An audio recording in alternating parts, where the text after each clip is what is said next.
இன்னைக்கு நம்ம பிளாக்ல ஒரு 81st to 83rd எபிசோடு தான் பார்க்க போறோம். எபிசோட ஓப்பனிங்ல லியோ அவன் ஃபயர் மேஜிக்கை பயன்படுத்தி அந்த டார்மெண்டாவை தாண்டி அந்த கிறிஸ்டலை உடைச்சிருவான். ஆனா அந்த கிறிஸ்டலை அவன் உடைக்கிறதுக்கு முன்னாடியே இங்க லாங்ரஸ் உடைச்சிருந்திருக்கான். என்னடா தோத்துட்டான், எப்படி எங்க அண்ணனை நான் சர்பாஸ் பண்றது அப்படின்னு லியோ கான்ல இருக்கும்போது அப்போ திடீர்னு அங்க இம்மென்ஸான ஒரு ஆறாவை எல்லாரும் ஃபீல் பண்ண ஆரம்பிச்சிருந்திருப்பானுங்க. என்னடா நடக்குதுன்னு இவனுங்களே ஆச்சரியப்பட பசங்க உள்ள போந்து லாங்ரஸோட கழுத்திலே கத்திய வச்சிருந்திருக்க எதுக்குற அளவுக்கு உங்ககிட்ட சத்தி இருக்காடான்னு கேட்டா, நீ எவனா வேணா இருந்துக்கும், என் ஃப்ரெண்டு மேல கை வச்சா வந்து நிப்போன்னு பேசிட்டு இருக்கவே அங்க விசார்ட் கிங் வந்துடுறாரு. டாக்டர் ஓவனும் பயங்கரமா காயப்பட்ட ஃபின்ரால அங்க உடனடியா ஹீல் பண்ண ஆரம்பிக்க லாங்ரோஸ் இப்ப இங்க நடந்த எந்த ஒரு விஷயத்துக்கும் ரெக்ரெட் பண்ற மாதிரி இல்ல.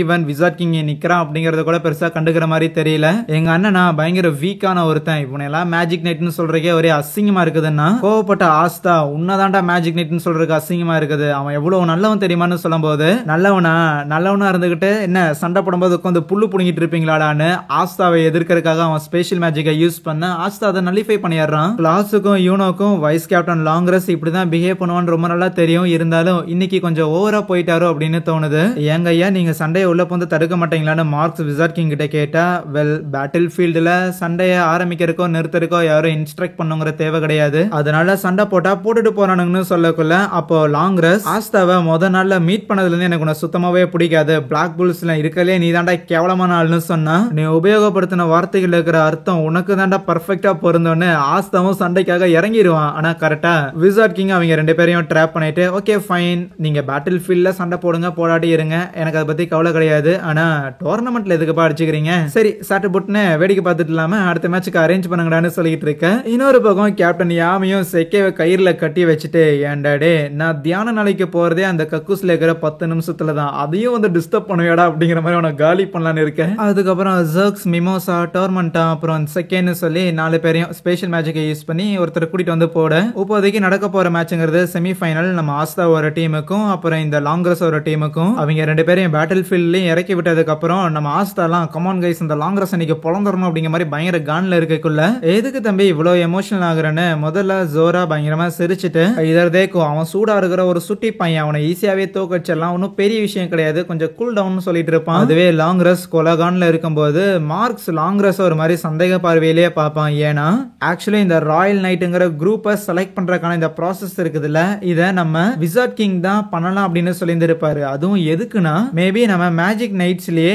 இன்வாலண்டரியா ஒரு ட்ரைட்டர் இருக்கலாம் அப்படிங்கிற ஒரு சந்தேகம் அவருக்கு வந்திருக்கும். வேணும்னே நமக்கு துரோகம் பண்ணணும் அப்படின்னு கிடையாது, பட் அவங்கள அறியாமலேயே அவங்க எதிரிங்க கூட சேர்ந்து, அந்த எதிரிங்கிறத யாரு, eye of the midnight sun தான், சேர்ந்து செயல்படுற மாதிரியான டவுட் இருக்கிற காரணத்தால அதை கிளியர் பண்ணிக்கலாம். அதுக்கு அவங்கள நம்ம கொஞ்சம் புஷ் பண்ணணும். அப்படி புஷ் பண்ணணும்னா இப்படி ராயல் நைட்டுக்காக ஆளுங்களை செலக்ட் பண்றோம்னு சொல்லிட்டு அவங்க எல்லாரையும் சண்டையில இறக்கி விடலாம் அப்படின்னு தான் இறக்கி விட்டது. இதெல்லாம் யோசிச்சு பார்த்தா மார்க்ஸும் ஒருவேளை அந்த இன்வாலண்டரியான ட்ரைட்டர் துரோகிங்கிறது கோல்டன் டவுனோட வைஸ் கேப்டன் லாங்ரஸா இருப்பானோங்கிற ஒரு சந்தேகம் ஒன்று வர, மேட்ச் ஆரம்பிச்ச அடுத்த செகண்டே லாங்ரஸ் பயங்கரமா அவன் அட்டாக்ஸை பயன்படுத்த ஆரம்பிக்க, ஆஸ்தாவும் இனிஷியல்ல முடிஞ்ச அளவுக்கு அவன் பிளேடை வச்சு அதை எல்லாத்தையும் தடுக்க ட்ரை பண்ணுவான். ஆனா போக போக லாங்ரஸோட அட்டாக்ங்கிறது அவனை மட்டும் இல்லாம கிறிஸ்டலையும் சேர்ந்து டேமேஜ் பண்ண ஆரம்பிக்க, என்னடா ஏதோ போக போக இது ஏதோ ஒரு டோர்னமெண்ட் மேட்ச் மாதிரியே தெரியல, ஐயோ விசார்ட் கிங் ஏதாவது பண்ணியா, ஏன் அப்படியே நிக்கிற, இந்த ஒரு சண்டையில இருந்து நீ என்னத்தை ப்ரூவ் பண்றதுக்காக ட்ரை பண்ற அப்படின்னு ஒண்ணுமே புரியாம மார்க்ஸ் பயங்கர டென்ஷன்ல இருப்பானா. அதுவே ஆஸ்தாவும் அவனோட ஆன்டி மேஜிக்கை யூஸ் பண்ணி ஒரு டிரான்ஸ்ஃபர்மேஷன் ஏற்படுத்தலான்னு இருக்க,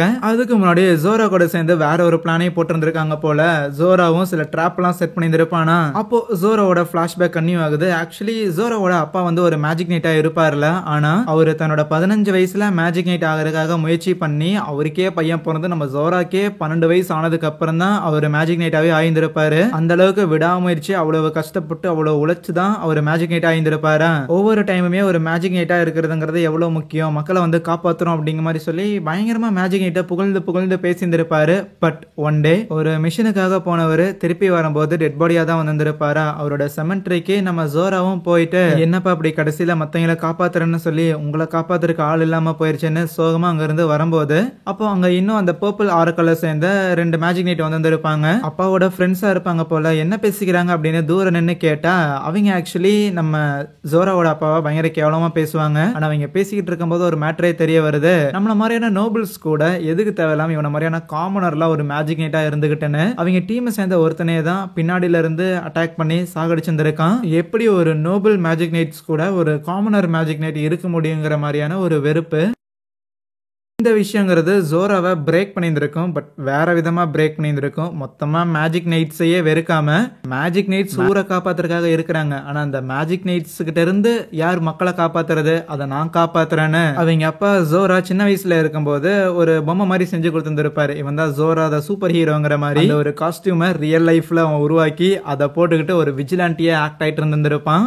அந்த பர்பிள் ஆர்க்குல சேர்ந்த அந்த ஜர்க்ஸ் அப்படிங்கிற மேஜிக் நைட் இருக்கிறான்ல, அந்த வைஸ் கேப்டன், அவன் கூட ஒரு பாட்டிமாவோட பேத்தியை வந்து தூக்கிட்டு போயிருப்பான் போல, லைக் தூக்கிட்டு போயிருந்திருப்பான். சோ ப்ளீஸ் என் பேத்தியை திருப்பி கொடுத்துருங்க அப்படின்னு அந்த பாட்டிமா கெஞ்சிக்கிட்டு இருக்கும்போது அந்த பாட்டிமாவையும் அவன் போட்டு தள்ளுறதுக்காக போகக்குள்ளதான் ஜோரா உள்ள போந்து அந்த ஜர்க்ஸை தூக்கி சொருகி இருந்திருப்பான். ஈவன் இப்ப கூட ஜோரா லாங் ரஸை ஏத்து நிக்கிறதுக்கான காரணங்கிறது, உன்னையெல்லாம் நான் மேஜிக் நைட்னு ஏத்துக்கிட்டேன்னா அப்ப எங்க அப்பாலாம் யாராங்கிற ஒரு கேள்விதான். எங்க அப்பாவை தான் நான் ஒரு மேஜிக் நைட்டா பாக்குறேன். அவரு தான் ஒரு பெர்ஃபெக்டான மேஜிக் நைட்னா எப்படி இருக்கணும் அப்படிங்கறதுக்கான பெஞ்ச் மார்க்கு. அதை கம்பேர் பண்ணும்போது உன்னை நான் மேஜிக் நைட்டாவே பாக்கலடான்னு சொல்லி அவனை ஏத்து நின்று இருந்திருக்க.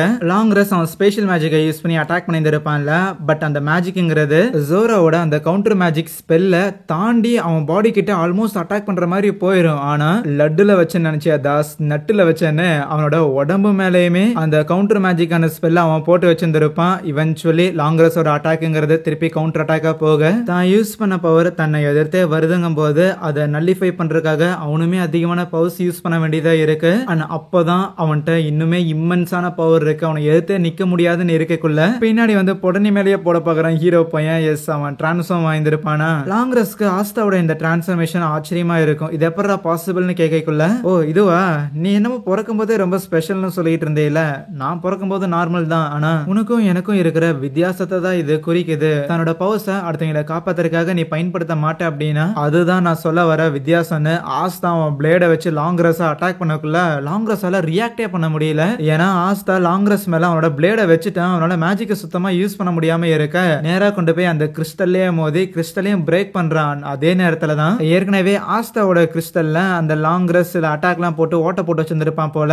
பேரலா அதுவும் பிரேக் ஆயிருந்திருக்கும். ரெண்டும் ஒரே நேரத்துல பிரேக் ஆன காரணத்தால மேட்ச்ங்கிறது அங்க டை ஆக வழக்கம் போல ஜோராவும் மயக்கத்துல இருக்கிற அந்த லாங் ரஸ் அப்புறம் செக்கே டார்மண்டா அப்படின்னு 3 பேர்கிட்டையும் நீங்க எது இதுல இக்னோரண்டா இருக்கிறீங்க அப்படிங்கிற மேட்டர்லாம் சொல்லுவான். லைக் நீங்க ஏதோ நோபல் ராயலுங்கிறங்காட்டி ஒவ்வொரு திமிர் இருக்கிறீங்க, உங்க பவர் வச்சுதான் எல்லாத்தையும் பண்ண முடியும்னு நினைக்கிறீங்க அப்படிங்கிற மாதிரியான சில வார்த்தைகள்லாம் சொல்லி அவங்க எல்லாரையும் காயப்படுத்திக்கிட்டு இருப்பான். ஆனா இதெல்லாம் பண்ணணும் அப்படியே ஓரமா போய் நின்னுகிட்டு அப்புறம் நான் ரொம்ப கூலான மாஸ்க் எல்லாம் போட்டிருந்திருக்கேன், இருந்தாலும் என்னைக்கும் இல்லாம இன்னைக்கு நான் என் கூட இருக்கிறவங்களை அதிகமா நம்பியிருக்கேன் அப்படின்னு நினைப்பான். ஐயோ என்ன இவ்வளவு முயற்சி பண்ணி என்ன ஜெயிக்க முடியலங்கிற மாதிரி ஆஸ்தா கொஞ்சம் சோகமாக. அடுத்த மேட்ச்ங்கிறது வால்டியாவோட டீமுக்கும் அந்த ரில் இருக்கிறான்ல அக்வாடியரோட கேப்டன், அவங்க 2 பேருக்கும் இருக்கும். வால்டியா, கிளாஸ், ஏஞ்சல்னு சொல்லி அவங்க 3 பேரும் மொத பேட்டில் இப்படி காம்பவுண்ட் அட்டாக்க பயன்படுத்தினாங்களா, தூரமா இருந்து டார்கெட் பண்ணி அட்டாக் பண்ற மாதிரி. அதே மாதிரி ஆரோ அட்டாக்க பயன்படுத்துவாங்களா, அது அவ்வளவு பவர்ஃபுல்லா இருந்திருக்காது. இருந்தாலும் ரில்லால தான் எல்லாத்தையுமே எக்ஸாக்டா காப்பி பண்ண முடியும்ல, அதனால இது நல்லா இருக்கேன்னு சொல்லி அவனும் அதே மாதிரியான லைட்னிங் ஆரோவை யூஸ் பண்றான். அது அவங்கள ஜெயிக்க வைக்குது. அடுத்ததாக யூனோவோட டீம் வேற ஒரு டீம் கூட போட்டி போட்டிருக்கும். யூனோவை கேட்கவே தேவையில்லை, ரொம்ப ஈஸியாவே அந்த கிறிஸ்டலை பிரேக் பண்ணுவானா. எல்லாருக்குமே அது ஆச்சரியம் தான், என்ன அட்டாக் அவன் பயன்படுத்தினா அப்படின்னு பாத்துக்கிட்டு இருக்க.